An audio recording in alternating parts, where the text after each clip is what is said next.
ಅದು ಸೋಲು ಎಂದರೆ ಏನು? ಇಡೀ ಜಗತ್ತೇ ನಿನ್ನ ವಿರುದ್ಧವಾಗಿ ನಿಂತು ನಿನ್ನಿಂದ ಸಾಧ್ಯವಿಲ್ಲ ಅಂತ ಹೇಳುವಾಗ ಕೊಂಕು ಮಾತುಗಳಿಗೆ ಅಡೆತಡೆಗಳಿಗೆ ಹೆದರಿ ಹಿಂದೆ ಹೆಜ್ಜೆ ಹಾಕಿದರೆ ಅದು ಸೋಲಾಗುತ್ತದೆ. ಅದೇ ನೀನು ನಿನ್ನ ಅಂತರಾಳದಿಂದ ನಾನು ಧೈರ್ಯಶಾಲಿ, ನಾನು ಸಾಧಿಸುತ್ತೇನೆ, ನನ್ನಿಂದ ಸಾಧ್ಯ ಅಂತ ಆತ್ಮಸ್ಥೈರ್ಯದಿಂದ ಎದ್ದು ನಿಂತರೆ ಅದುವೇ ಗೆಲುವಿನ ಸೂರ್ಯೋದಯವಾಗುತ್ತದೆ. ಈ ಜೀವನದಲ್ಲಿ ಸೋಲು ಶಾಪವೋ ಆಶೀರ್ವಾದವೋ ತಿಳಿದಿಲ್ಲ. ಆದರೆ ನಾವೇಕೆ ಓದುತ್ತಿದ್ದೇವೆ, ಇಷ್ಟೆಲ್ಲ ಕಷ್ಟಪಡುತ್ತಿದ್ದೇವೆ? ಮಾರ್ಕ್ಸ್ ಪಡೆಯೋಕ, ರ್ಯಾಂಕ್ ಆಗಿ, ಮೆಡಲ್ಗಾಗಿ, ಇಲ್ಲ ಫಸ್ಟ್ ಪ್ಲೇಸ್ಗಾಗಿ? ಈ ಹೋರಾಟದಲ್ಲಿ ಒಂದು ವೇಳೆ ಸೋತು ಬಿಟ್ಟರೆ ಆತ್ಮವಿಶ್ವಾಸವೇ ಕುಗ್ಗಿ ನಿರಾಶೆಯಿಂದ ಕೊಳಿತು ಬಿಡುತ್ತೇವೆ. ಸೋಲನ್ನು ಎದುರಿಸಿ ನಿಲ್ಲುವ ಧೈರ್ಯವನ್ನ ನಮಗೆ ಯಾರು ಕಲಿಸುತ್ತಿಲ್ಲ. ಆದರೆ ಗೆಳೆಯ, ಸತ್ಯವೇನೆಂದರೆ ನಿಜ ಜೀವನದಲ್ಲಿ ಗೆಲುವು ತಕ್ಷಣ ಬರುವುದಿಲ್ಲ. ಸೋಲು ಎನ್ನುವುದು ದೇವರ ಕಡೆಯಿಂದ ಬಂದಿರುವ ಒಂದು ತಾತ್ಕಾಲಿಕ ತಡೆ ಅಷ್ಟೇ. ಇದು ನೀನು ಇನ್ನಷ್ಟು ಪ್ರಬಲನಾಗಬೇಕು ಎಂಬ ಸೂಚನೆಯಾಗಿದೆ.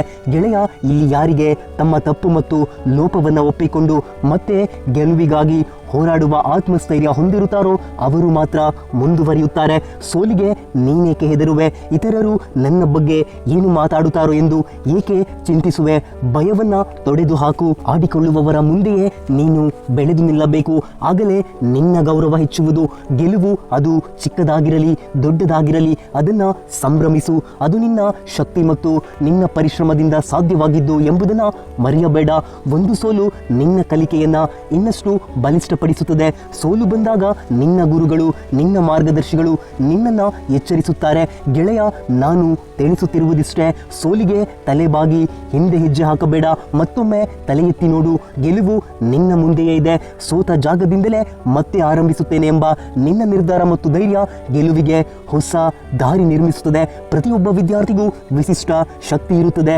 ಆ ಶಕ್ತಿಯ ಅರಿವು ಮೂಡುವುದು ಸೋಲು ಅನುಭವಿಸಿದಾಗಲೇ. ಅದು ನಿಮ್ಮ ತಳಮಳ, ನಿಮ್ಮ ಆಸೆ, ನಿಮ್ಮ ಕನಸುಗಳಲ್ಲಿ ಇರುತ್ತದೆ. ಈ ಜೀವನದಲ್ಲಿ ನೀನು ಗೊತ್ತಿಲ್ಲದ ಪಾಠಗಳನ್ನು ಕಲಿಯುತ್ತೀಯ. ಆದರೆ ಅದು ಪುಸ್ತಕದಿಂದ ಅಲ್ಲ, ಸೋಲಿನಿಂದ.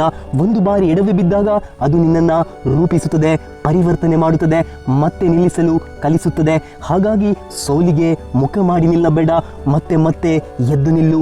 ನೀನು ಪುನಃ ಪ್ರಯತ್ನ ಮಾಡದಿದ್ದರೆ ಗೆಲುವು ಎಂದಿಗೂ ನಿನ್ನ ಬಳಿ ಬರುವುದಿಲ್ಲ.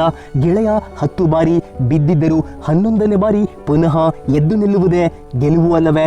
ಸೋಲಿನ ನೋವು ಇದ್ದರೂ ನಿನ್ನ ಕನಸು ದೊಡ್ಡದಾಗಿರಲಿ. ಅದು ನಿನ್ನನ್ನು ಎಚ್ಚರಿಸಲಿ, ಚೈತನ್ಯಗೊಳಿಸಲಿ, ಮತ್ತೆ ಹೊಸ ದಿಕ್ಕು ತೋರಿಸಲಿ.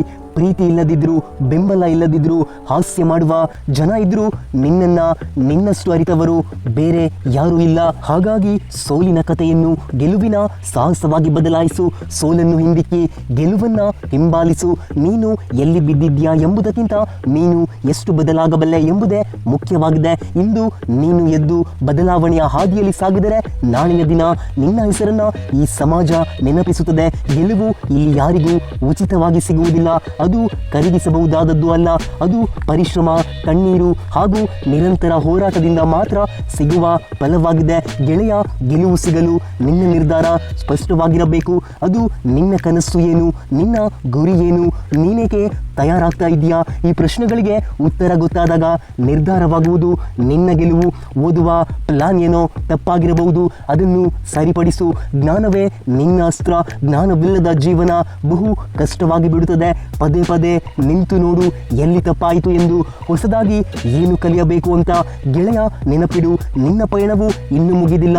ಈ ದಿನ ನಿನ್ನ ಜೀವನದ ರೀಬೂಟ್ ಬಟನ್ ಒತ್ತಿ ಪುನಃ ಪಯಣ ಆರಂಭಿಸು. ನಿನ್ನ ಜೀವನದ ನಾಯಕ ನೀನೇ ಆಗಿರುವೆ. ಒಳ್ಳೆಯದಾಗಲಿ. ಧನ್ಯವಾದ.